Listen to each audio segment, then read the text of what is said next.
जय हिंद साथियों, UP triple S C job में आपका स्वागत है। साथियों, आज से हम टॉपिक वाइज हिंदी के इम्पॉर्टेंट क्वेश्चन आपको कराएंगे जो कि प्रीवियस ईयर एग्ज़ाम में पूछे गए हैं और आपके एग्ज़ाम में पूछे जा सकते हैं।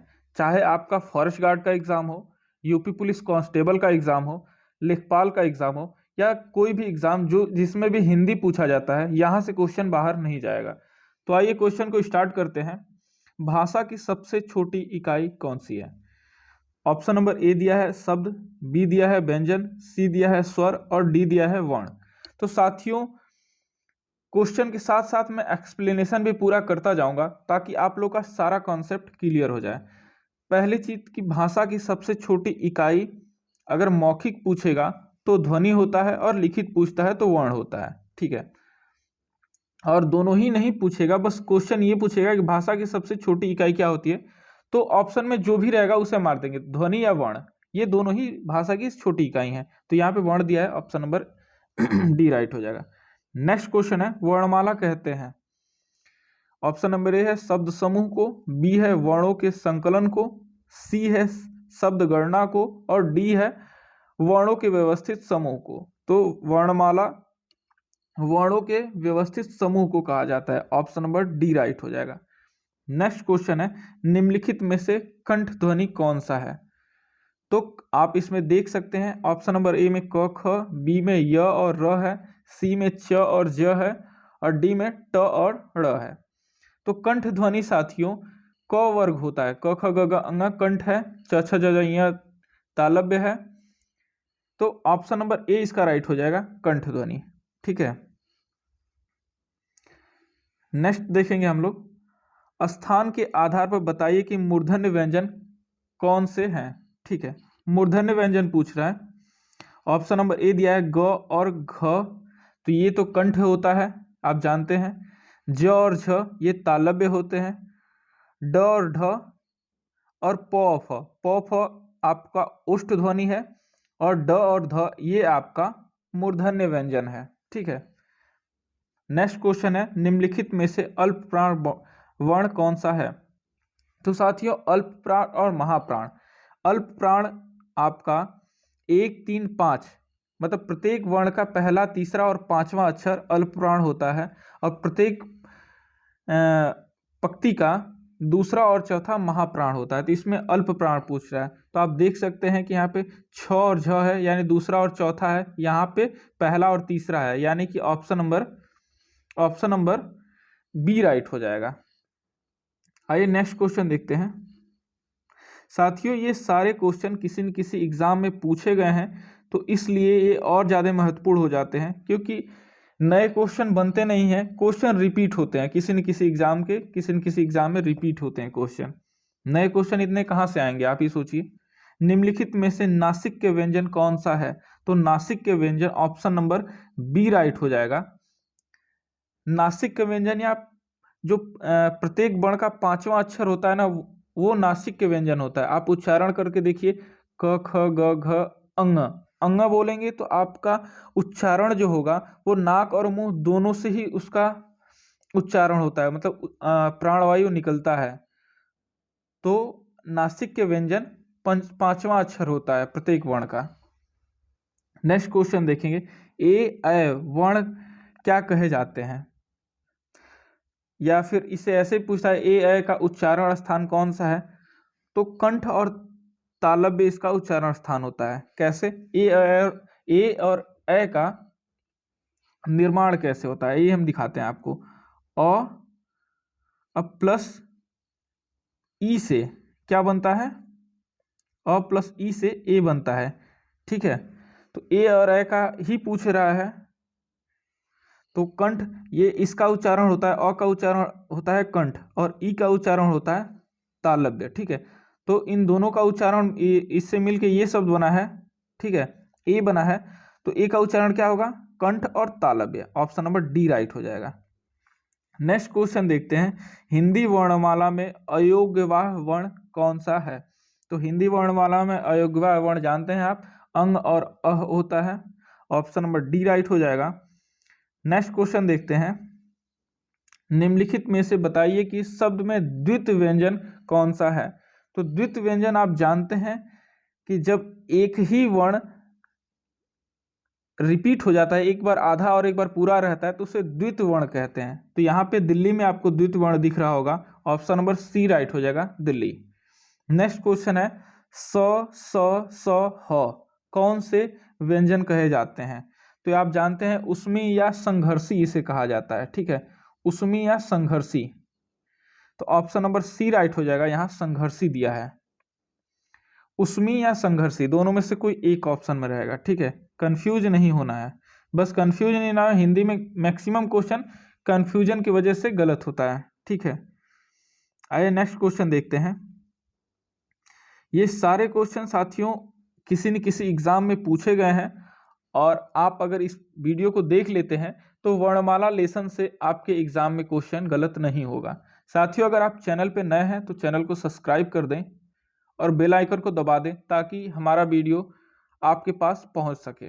नेक्स्ट क्वेश्चन है साथियों, निम्नलिखित में से बताइए कि नवीन विकसित ध्वनि कौन सी है। नवीन विकसित ध्वनि या आगत ध्वनि या विदेशी ध्वनि, ये सभी एक ही नाम है। और ऑप्शन नंबर ए जो है ख और ग, जिस भी ध्वनि के पहले साथियों ऐसे बिंदु लगा होता है ना, ऐसे बिंदु, तो यही विदेशी स्वर होता है या अरबी फारसी का होता है, ठीक है, या आगत ध्वनि इसे ही कहा जाता है। तो ऑप्शन नंबर ए राइट हो जाएगा। नेक्स्ट क्वेश्चन है, निम्नलिखित में से कौन सा घोष वर्ण है। तो आप जानते हैं अघोष या सघोष, ये दो होते हैं, घोष या सघोष दोनों एक ही होता है। तो जो आपका एक अघोष होता है, एक सघोष होता है, ठीक है। तो जो अघोष आपका होता है वो 1 और 2, प्रत्येक वर्ण का पहला और दूसरा अक्षर अघोष होता है, और सघोष क्या होता है, तीसरा, चौथा और पांचवा अक्षर सघोष होता है। इतना आप याद रखेंगे तो आप क्वेश्चन कर लेंगे, ठीक है। और स्वर भी सारे 11 स्वर जो होते हैं वो भी सघोष होते हैं, बस इतना याद रखिए आपका हो जाएगा। सघोष पूछ रहा है ना, ये दूसरे नंबर पे आता है, ये नहीं होगा, ये पहले नंबर पे आता है, ये भी नहीं होगा, ये 5वें नंबर पे आता है, तो मैंने क्या बोला, तीसरा, चौथा, पांचवा सघोष होता है, ठीक है। और ये दूसरे नंबर पे आता है तो ये भी नहीं होगा। तो यानी आपका सघोष कौन सा है, तो ऑप्शन नंबर सी म सघोष है, और ये तीनों अघोष हैं। नेक्स्ट क्वेश्चन देखते हैं, कौन सा अमान्य वर्ण है। अमान्य वर्ण मतलब कि वो वर्ण अब मान्य नहीं है, ठीक है। तो ऑप्शन नंबर ए ख मान्य है आपका, ध भी मान्य है, भ भी मान्य है, बट ये झ ऐसे पहले बनता था, बट अभी ये अमान्य वर्ण घोषित कर दिया गया है, क्योंकि अब झ ऐसे बनता है आपका, झ ऐसे आपका बनता है, और ये पहले झ ऐसे हुआ करता था, तो ये अमान्य वर्ण में घोषित कर दिया गया है। अब ये आपके बुकों में ऐसा देखने को नहीं मिलता है, पहले की बुक आप शायद कोई पढ़ेंगे तो उसमें देखने को मिल जाता है ऐसा वर्ण। नेक्स्ट है क ग ज फ ध्वनि किसकी है। तो पहले ही मैं ऊपर भी आपको बताया कि जिस भी वर्ण के सामने या अक्षर के सामने ऐसे बिंदु लग जाएगा, ऐसे ऐसे बिंदी लग जाएगा आपका, तो वो अरबी फारसी का शब्द हो जाएगा, या उसे ही आगत वर्ण कहते हैं, या विकसित ध्वनि उसे ही कहते हैं। तो ये अरबी फारसी का शब्द है, ठीक है। नेक्स्ट क्वेश्चन है आपका, हिंदी में मूलतः वर्णों की संख्या कितनी होती है। तो हिंदी में मूलतः वर्णों की संख्या या कुल वर्णों की संख्या 52 होती है, ठीक है। और स्वरों की संख्या पूछेगा तो 11 हो जाएगा, व्यंजनों की संख्या पूछेगा तो 33 हो जाएगा। ये चीज आप ध्यान रखेंगे, ठीक है। नेक्स्ट क्वेश्चन देखेंगे, छ ध्वनि किसके अंतर्गत आता है। छ ध्वनि मतलब कौन सा ध्वनि है, मूल स्वर है, घोष वर्ण है, तालव्य है, या संयुक्त वर्ण है। तो जो छ साथियों है ये क और प्लस छ, सॉरी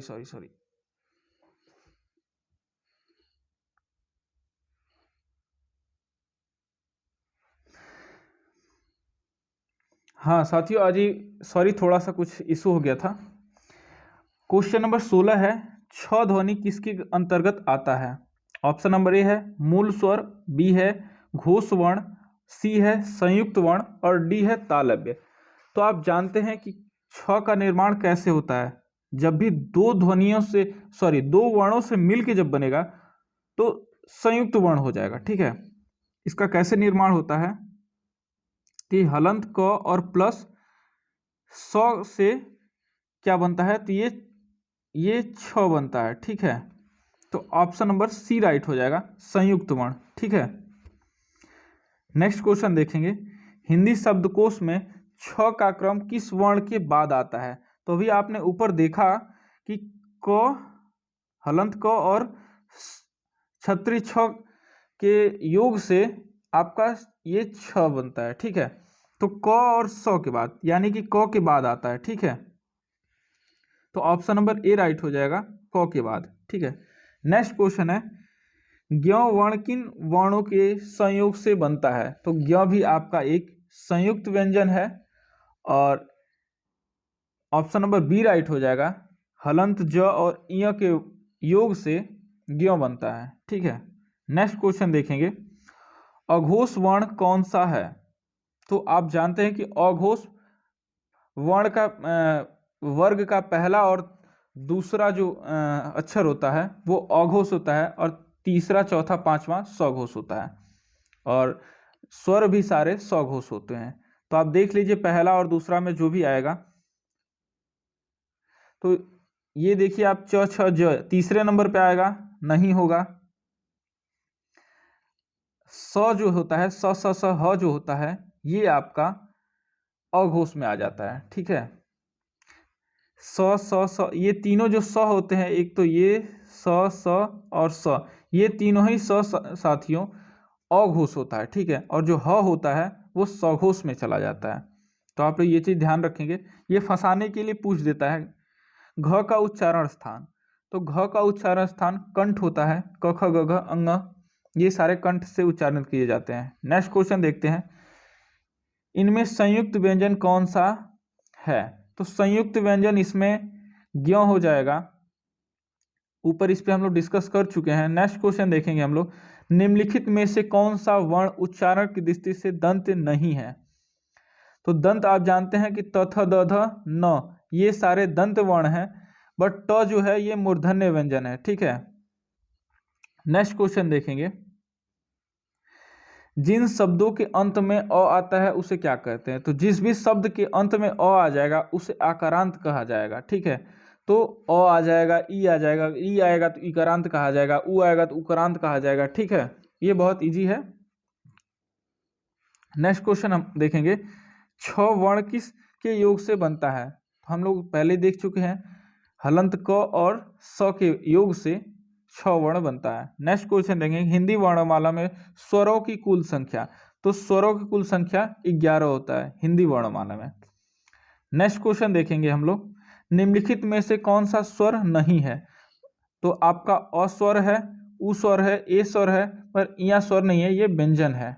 और व्यंजन में भी कैसा है, तो ये नासिक के व्यंजन है या पंचमाक्षर है। ठीक है, नेक्स्ट क्वेश्चन देखेंगे, निम्नलिखित में कौन ट वर्ग नहीं है। तो ट वर्ग आपका ये देख सकते हैं ऑप्शन नंबर डी, ये कंठ है, क वर्ग का है, ये ट वर्ग में नहीं है और ये तीनों ही ट वर्ग के हैं। ठीक है, नेक्स्ट क्वेश्चन देखेंगे साथियों, ये सारे क्वेश्चन बहुत ही महत्वपूर्ण हैं और यहीं से बार बार क्वेश्चन पूछा जाता है। नेक्स्ट क्वेश्चन है, हिंदी वर्णमाला में व्यंजनों की संख्या कितनी है। तो हिंदी वर्णमाला में व्यंजनों की कुल संख्या 33 होती है, व्यंजनों की संख्या। ठीक है, और स्वरों का पूछेगा तो 11 हो जाएगा और कुल ध्वनियों का पूछेगा या कुल अक्षरों का पूछेगा तो 52 हो जाता है। ठीक है, नेक्स्ट क्वेश्चन देखें, निम्नलिखित में से कौन सा पश्च स्वर है।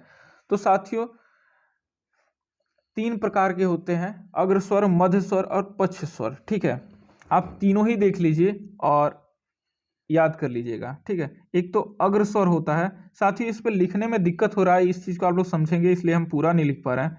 अग्र स्वर होता है, एक मध्य स्वर होता है और एक पश्च स्वर होता है। ठीक है, तो सबसे पहले हम एक इसमें ट्रिक यूज करेंगे, मध्य स्वर। आप उच्चारण करेंगे जब भी साथियों जिस भी वर्ण को, तो आपके मुख में वो स्थान प्रतीत होता है, जैसे कि आप मध्य, ऐसा आप स्वर को उच्चारण कीजिए कि जो मध्य से उच्चारण हो, तो आप बोलिए अ, जैसे आपको लग रहा है कि जीभ के बिचले भाग से अ उच्चारण हो रहा है, ठीक है, तो बिचले भाग से ये उच्चारण हो रहा है अ, और ये पूछ क्या रहा है, पश्च स्वर पूछ रहा है, ठीक है। तो अग्रभाग से क्या होगा, आ जो है आपका ये पश्च स्वर हो जाएगा, ठीक है, क्योंकि अ बोलिए तो जैसे लगेगा कि जीभ के बीच से आपको मतलब थोड़ा सा बल लग रहा है, आ बोलेंगे तो जैसे लग रहा है कि जीभ के पीछे से आपको थोड़ा सा जीभ के पीछे को झुकाव हो रहा है, ठीक है। तो ऑप्शन नंबर ए इसका राइट हो जाएगा, आ। नेक्स्ट क्वेश्चन देखेंगे, निम्नलिखित में से कौन सा अयोग्यवाह है, तो विसर्ग आपका अयोग्यवाह होता है।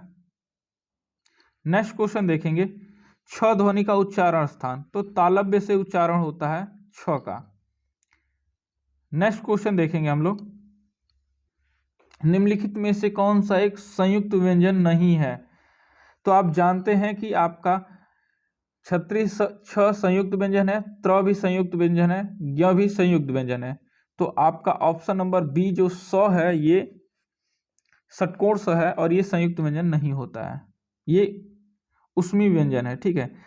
नेक्स्ट क्वेश्चन है, तालव्य व्यंजन कौन सा है, तो तालव्य व्यंजन ऑप्शन नंबर ए राइट हो जाएगा, छ छ ज झ इया। आप कमेंट बॉक्स में बताएंगे कि इसका और इसका ये तीनों का ही उच्चारण स्थान कौन सा है, ट ठ ड ढ का, प फ ब भ का, त थ द ध का, इसका उच्चारण स्थान आप बताएंगे कमेंट बॉक्स में। नेक्स्ट क्वेश्चन है, यर अलावा किस वर्ग के व्यंजन है, तो ये अंतस्थ व्यंजन है यर अलावा, ठीक है। नेक्स्ट क्वेश्चन देखेंगे, अनुनासिक का संबंध होता है, साथियों अनुनासिक और निर्नुनासिक दो शब्द आपको सुनने को मिलता है, तो अनुनासिक का क्या मतलब होता है और निर्नुनासिक का क्या मतलब होता है, तो अनुनासिक का मतलब होता है कि किसी भी ध्वनि को उच्चारण करते समय नाक और मुंह दोनों से ही प्राणवायु निकले, तो वो अनुनासिक होता है। तो जैसे इसका ऑप्शन नंबर सी देख सकते हैं, नाक और मुंह दोनों से ही मतलब हवा निकलता है उच्चारण करने में। और निर्नुनासिक क्या होता है, केवल मुंह से जब निकलेगा तो वो निर्नुनासिक हो जाएगा, बट ये पूछा है अनुनासिक, तो ऑप्शन नंबर सी राइट हो जाएगा, ठीक है। नेक्स्ट क्वेश्चन देखते हैं, अनुनासिक व्यंजन कौन होता है, तो अनुनासिक व्यंजन आप साथियों क ख ग घ अंग, आप इन पांचों को उच्चारण कीजिए और देखिए किससे नाक और मुंह दोनों से ही हवा निकल रहा है, तो आप जब भी पांचवा वर्ण उच्चारित करेंगे जैसे अंग इया, तो आपको नाक और मुंह दोनों से ही हवा निकलेगा, तो यानी अनुनासिक वर्ण पंचमाक्षर होता है, ठीक है। ऑप्शन नंबर डी राइट हो जाएगा। नेक्स्ट क्वेश्चन हम लोग देखेंगे, हिंदी वर्णमाला में स्वरों की संख्या है, तो हिंदी वर्णमाला में स्वरों की संख्या 11 होता है, ये रिपीट क्वेश्चन अभी आगे भी आया था। कंठोष्ठ ध्वनि का उदाहरण है, तो आप जानते हैं, इसे भी आप लोग थोड़ा सा क्लियर कर लीजिए कि अ प्लस उ के योग से बनता है ओ, ठीक है, ओ, तो ये कंठ से उच्चारण होता है, ये सॉरी ये आपका जो अ है ये कंठ से उच्चारण होता है, उ जो आपका होता है ये ओठ से उच्चारण होता है, तो दोनों को मिलाने पे क्या बनता है, ओ बनता है, ओ औ, और इसका उच्चारण स्थान क्या है, तो कंठ और ओष्ठ, ठीक है। तो ओ या औ ये दोनों ही अ और उ के योग से ये संयुक्त स्वर भी हैं, ठीक है। तो इसमें पूछा है कंठ ओष्ठ, तो इसमें आप देख सकते हैं किसमें ओ और औ का मात्रा है, तो ऑप्शन नंबर ए में है, तो कंठ ओष्ठ का उदाहरण और है, ठीक है। नेक्स्ट क्वेश्चन हम लोग देखेंगे, भाषा विज्ञान की इकाई का सही अनुक्रम है, तो आप देख सकते हैं 4 ऑप्शन दिया हुआ है, शब्द ध्वनि वाक्य पद, शब्द वाक्य ध्वनि पद, पद वाक्य ध्वनि शब्द। ऑप्शन नंबर डी जो है ध्वनि पद ध्वनि शब्द पद वाक्य, तो ऑप्शन नंबर डी राइट हो जाएगा, क्योंकि सबसे पहले ध्वनि आता है, फिर शब्द होता है, फिर पद बनता है, तब जाके वाक्य होता है, तो ऑप्शन नंबर डी बिल्कुल राइट है। नेक्स्ट क्वेश्चन हम लोग देखेंगे, क्वेश्चन नंबर 40, निम्नलिखित में से उच्चारण स्थान के आधार पर कंठ से लेकर मुख विवर्ग में उच्चारित व्यंजन ध्वनियों का सही अनुक्रम है, तो आप इसमें देख सकते हैं कि कंठ से स्टार्ट होता है, कंठ तालु वर्तस्य दंत ओष्ठ, ऑप्शन नंबर ए राइट है इसमें, ठीक है, क्योंकि तालु पहले तालु से स्टार्ट होता नहीं है, दंत से भी नहीं स्टार्ट होता, उष्ट में सबसे पहले आपका कंठ से स्टार्ट होता है। कंठ, तालु, वर्तस्य, दंत, उष्ट। ठीक है, ऑप्शन नंबर ए राइट हो जाएगा। नेक्स्ट क्वेश्चन देखते हैं, प्रश्न के आधार पर लौ किस प्रकार की ध्वनि है। तो साथियों प्रश्न के आधार पर लौ जो है आपका पार्श्व ध्वनि है। ठीक है, और एक प्रकंपित ध्वनि होता है, प्रकंपित ध्वनि साथियों र होता है। तो इसे आप लोग कन्फर्म याद रखें कि ल जो होता है वो पार्श्वी ध्वनि होता है और प्रकंपित जो ध्वनि होता है ये र होता है। तो साथियों आज का सेशन आपको कैसा लगा कमेंट बॉक्स में आप कमेंट करके बताइएगा, और मिलते हैं नेक्स्ट वीडियो में। अगर आपको वीडियो अच्छा लगता है तो लाइक करें, शेयर करें, सब्सक्राइब करें। जय हिंद, जय भारत।